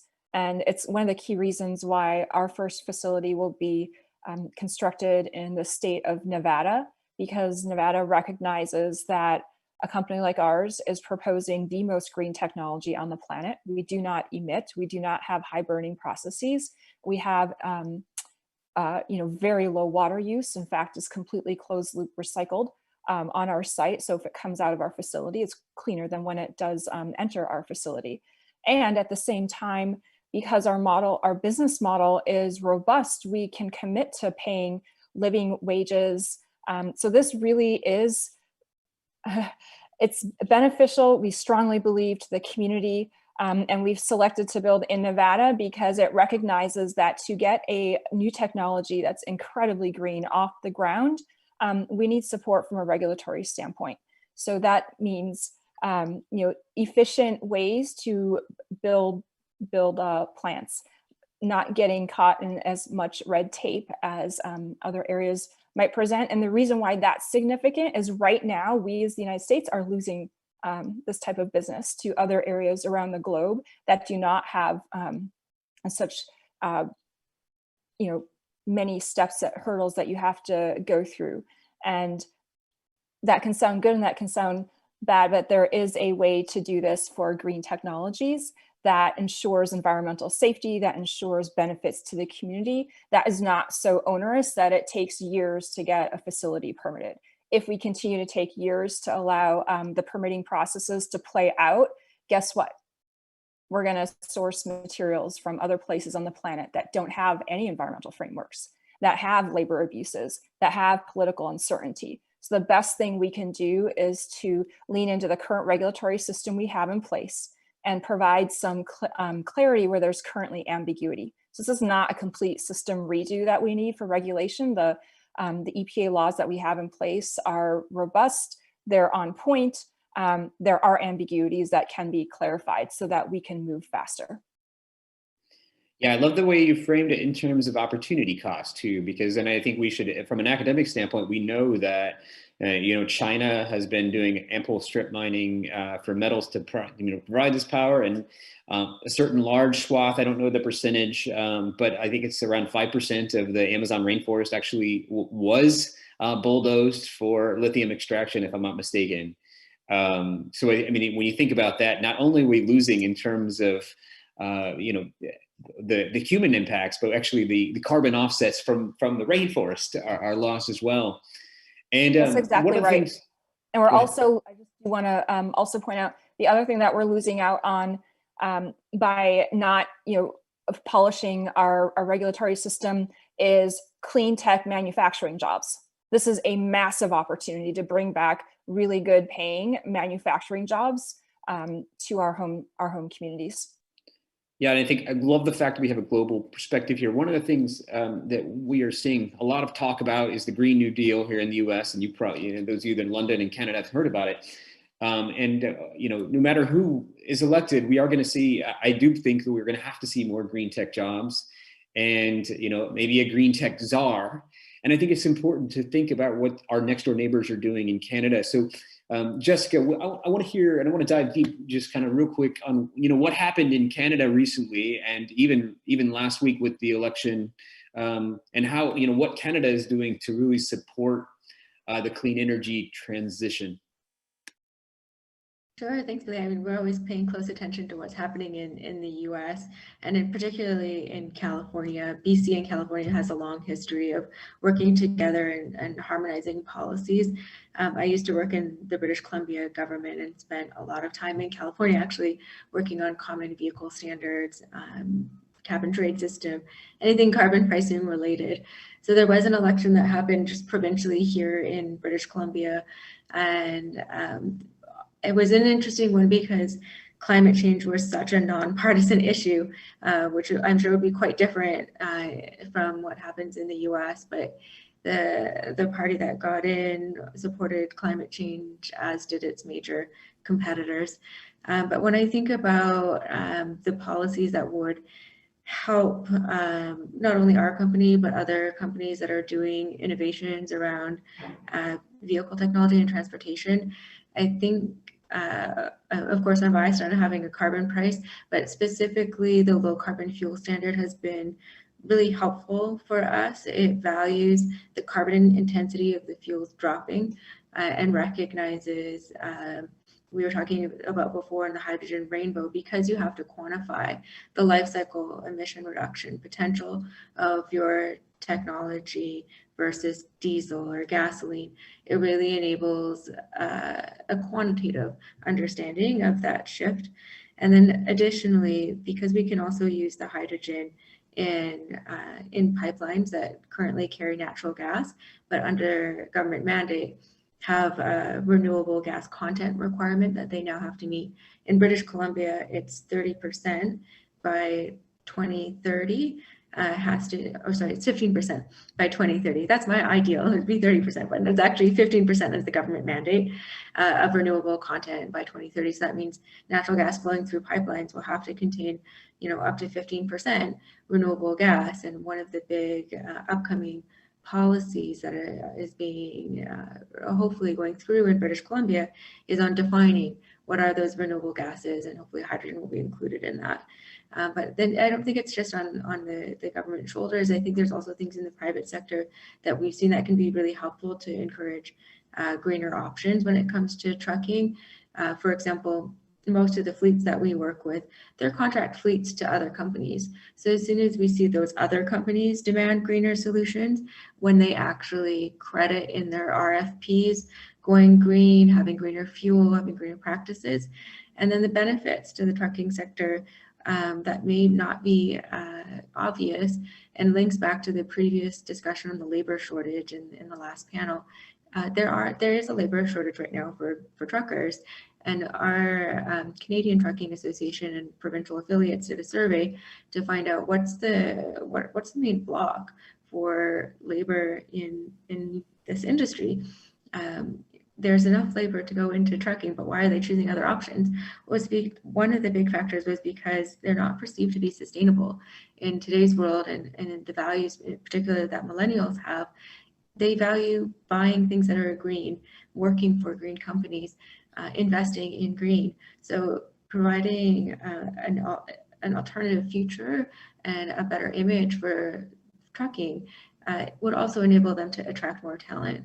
And that's been a big pillar of what the subsequent communications campaign will be from trucking associations across Canada, is really showing where green technology is starting to gain some traction and hopefully attract more drivers. Yeah, and we'll go back to one thing. It's like one of the things that the U.S. has is a gas tax, and I think what you're seeing in Canada is that there's other ways to approach incentivizing carbonless or less carbon-intensive fuel types that may be more effective than a gas tax. And we don't have to dive into that, but I think it's important to clearly illustrate. Jade, any thoughts on this topic? I know a little out of field, but anything you're aware of? Yeah, I mean, I'm sitting over here in London, and just this past week, Boris Johnson announced that by 2030, every home in the UK will be powered by wind. So the government has just invested £160 million to facilitate factories. They're saying there's going to be 60,000 plus jobs around building these wind turbines, and that's UK is going to be a world leader in wind. So Boris Johnson makes a lot of promises. Let's see how this goes. But I think it does highlight, I think there was some mention, I think Jessica, you mentioned as well, that in Canada, it's climate change. It's not a partisan issue. And, for those of you who don't know, Boris Johnson is part of what would be probably considered the Conservative Party in equivalent terms, so to speak. But it's something that, this green industrial revolution and promising to come out of COVID, greener and accelerating towards net zero emissions by 2050 is something that we can all talk about. So it's definitely happening over here. That's really interesting. And I think one thing I'll put in is that I used to work in Lincolnshire, which is the East Midlands of the UK. And what this gesture really means is that, it was not easy to get the North Sea offshore wind farms approved. There was a lot of pushback. And I think what we're seeing is this national initiative. And for all my friends in wind farm in Lincolnshire that actually really struggled with this idea of changing the traditional British landscape, I think they've recognized that evolution is a part of what our cities have to do. And I think it's a really good place to kind of swing back to Minka and say, like, okay, if we're gonna revolutionize our cities, our transportation, but also our housing, and we're gonna do it through clean energy, what kind of partnerships do we need to do that? And maybe so start off with Minka, and then quickly Jessica and Jade, and then we'll start to wrap up.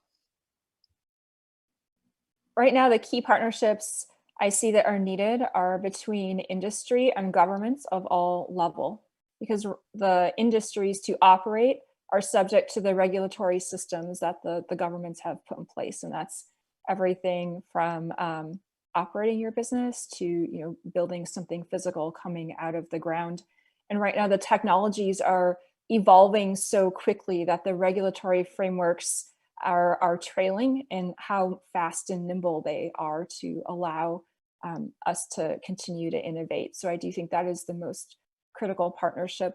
The other critical partnership I'll just call out is the relationship with local communities. We're heavily invested in being a long-term contributor to the local communities where we are located. So we see that as that relationship can be really solid. It helps us establish trust so that we can continue to find the regulatory systems that will allow us to innovate. And by building the trust, we build the foundation for less tape that we have to navigate before we can innovate, because otherwise we'll be outpaced by the rest of the world. That's great. Jade?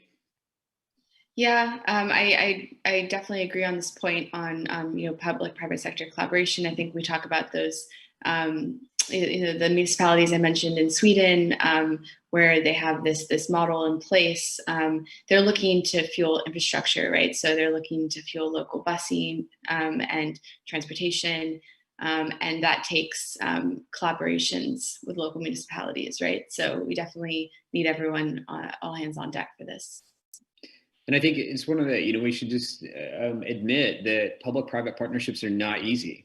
But what the last panel said is that COVID-19 is really an opportunity for us to think about this, for us to think about local jobs, local social mobility programs, human dignity at the local level, and how that cascades up levels of government, but also benefits innovative businesses like the three of yours.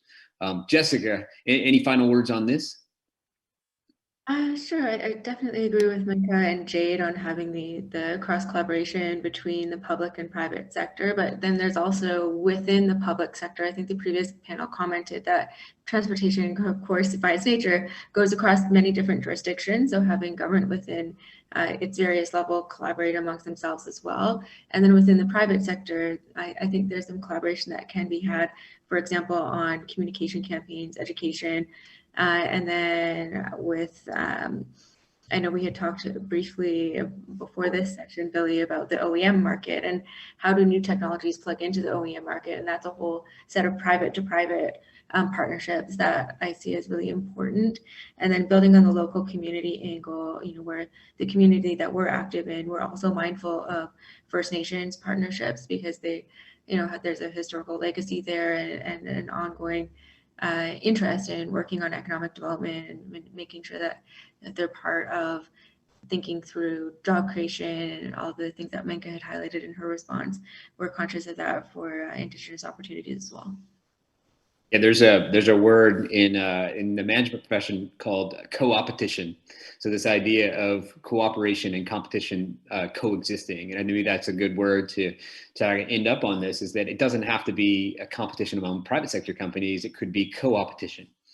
So I closed out the last panel with just kind of we do have a lot of students and a lot of people that are interested in career switching, and a lot of, particularly the companies at your stages, getting good talent and getting good people in the door to help you continue to innovate is really important. So, I'd ask, what would you say to young people interested in what you're doing, particularly young women that want to enter into these kinds of fields? Any advice or words of wisdom? Maybe, Jade, go ahead. Yeah, I really resonated with, for those who were on the previous panel, I think Allison mentioned about translatable skills, right? And how actually your learnings from one industry can actually really propel you and actually allow you to have different vantage points in another that are quite valuable. And I've seen that really transitioning from financial services and tech into this space, and how some of the same principles can be applied around making things more simple and transparent. And so I definitely resonate with that piece quite a bit, and I would push that forward to those who are interested in going into the sector. And then the other piece that I would say is follow your curiosity. And this all came to me in terms of this business concept because I couldn't quite wrap my hands around what a carbon credit actually meant for a business. Like, what are they actually doing? What does it mean to be carbon neutral? And started to kind of unwrap the layers there and realized actually, well, there's a reason I don't understand this is because it's actually not very clear. And if I don't understand it, it means a lot of businesses don't either. So how can I make a solution that is much better, I suppose. So those are the two things I would say. Maybe Jessica? Yeah, definitely. What Jade said about curiosity is a great point. I think that also kind of helps you to discover what your passion is. Prashanthi had also mentioned on the previous panel, having a personal board of advisors, having that mentorship around you to show you different paths and alternatives as you go down so you don't lock too much into one area. And I've also found it really helpful to just, I guess as a woman in such a male-dominated field, because I'm at the cross-section of finance and tech, I've heard figures of as high as 95% male. It's just, I found it really helpful to have almost a support group around, because sometimes there is an awkward experience or something difficult that you come across, and it's nice to have somebody that you can talk to that knows your experience, but have had similar experiences. So you don't feel isolated, you don't feel like you're alone, that there's people out there that can help you. Okay, words of wisdom. I think +1 to a lot of what both Jessica and Jade have just said. I would say one word of advice: you don't have to be an engineer to have impact. I have a technical background in the sense that I'm a licensed architect, but I see a lot of, and I teach at Cal Poly as well to undergrad students. So I hear this daily that I don't have the technical background to have impact. That is absolutely not the case. Yes, we need engineers to develop new technologies, but new technologies in and of themselves don't just become a business. You have to surround that technology with a really rich ecosystem of different knowledge bases. So if you are passionate in this area, there's absolutely a space for you. And then to +1 to what Jessica said about just being cognizant of what the technology space is comprised of now, which is not as many women or races that reflect the general population, and don't let that deter you. I feel really privileged to have broken the glass ceiling, and the way I've been able to do that, and I would recommend as well that you surround yourself with a supportive mentorship system, a supportive set of advisors who can pick you up and tell you, speak up, your voice is valued. It's not only the engineers who speak loudest. It doesn't mean that your voice is not valued. And sometimes you just have to be reminded of that, because right now the ecosystem that we work in isn't really set up to promote that. So I think allyship is huge, and surround yourself with allies. That's awesome way to end our discussion. So James, I wanted to take some time just to give you, this has been a big topic, and we, there's a lot that relates to how we think about the future of our cities.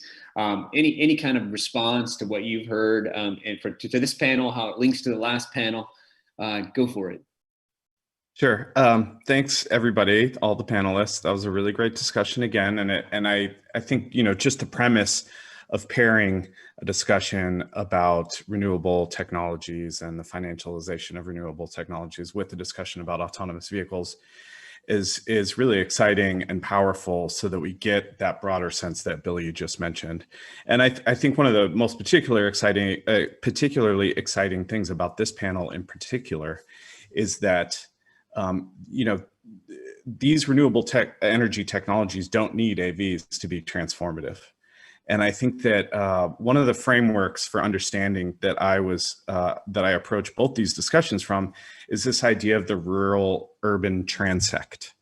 And if you're not familiar with that, that's a term from planning that actually goes back to the beginning of the 20th century, but it was updated in the 80s and 90s by this movement called New Urbanism.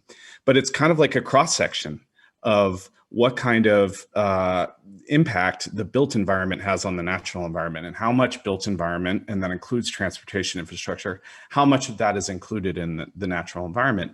And if you start to think about things in terms of their impact in different parts of this rural to urban transect, you can really start to understand how, Jessica kept mentioning life cycle analysis. You can understand where the life cycle has different impacts in different places at different moments in the life cycle.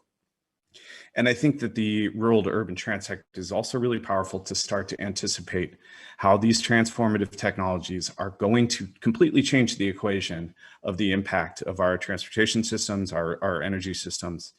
And, the potential is there. And I think that this is an optimistic way to look at it. And we all need a little optimism, but you can really start thinking about parts of the world that are less than sustainable now, and even environmentally destructive, becoming much more sustainable.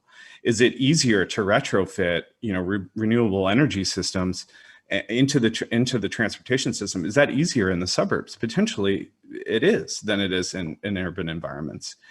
And, if we start to look for opportunities, I think the discussion kind of ended up with public-private partnerships, and I think that there are some U.S. cases, and Sweden got mentioned a bunch of times, and I think that there's great examples for the cutting edge of of sustainability planning in Sweden, but there's also a lot of examples in the United States that are more equity focused.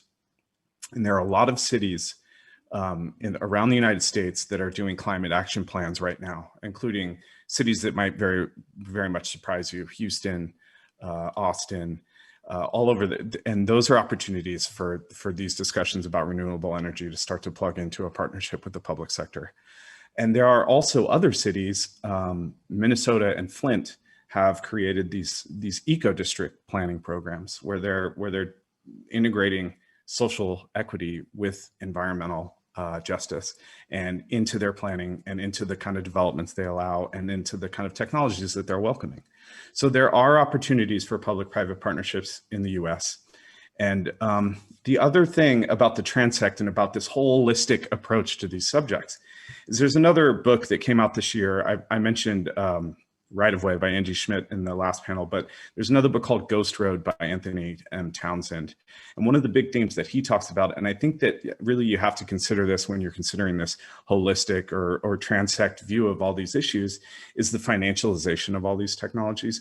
And he's very concerned in this book about the potential of bad actors in the financialization, like similar to Enron in the energy. So once you start talking about all these different ways to plug in to this transportation evolution, there's lots of different ways for financial bad actors to take control either of the politics or the finances of these systems that we rely on to drive our economy and keep us all fed and alive.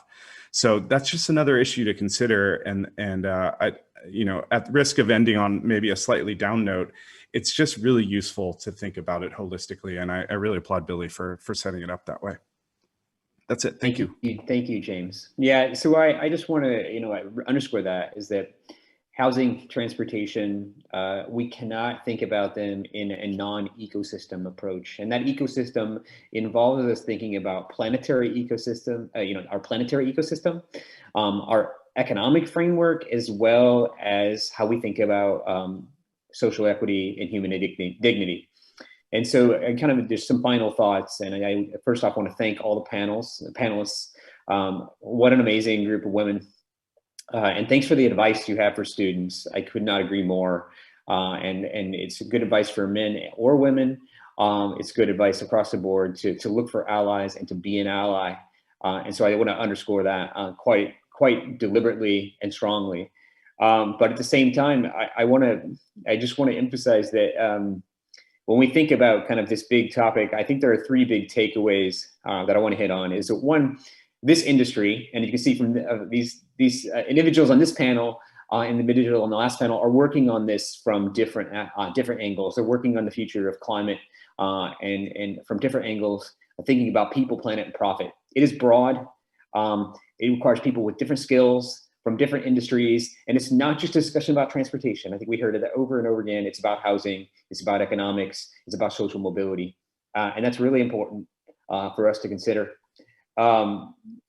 Secondly, the big context is climate, human dignity. And it's not something that has a political party. And it's important to emphasize, and I'm only gonna say this once, in the US, you need to vote. And I wanna emphasize that again. This knows no party. And finally, I think we saw this from both panels that there's an opportunity, we're just underscore the word for co-opetition. This idea that we don't have to see, yes, we need to be worried about, and we can be worried about making sure that we don't have bad actors. But there's an opportunity for public-private partnership and public-public partnership and private-private partnership.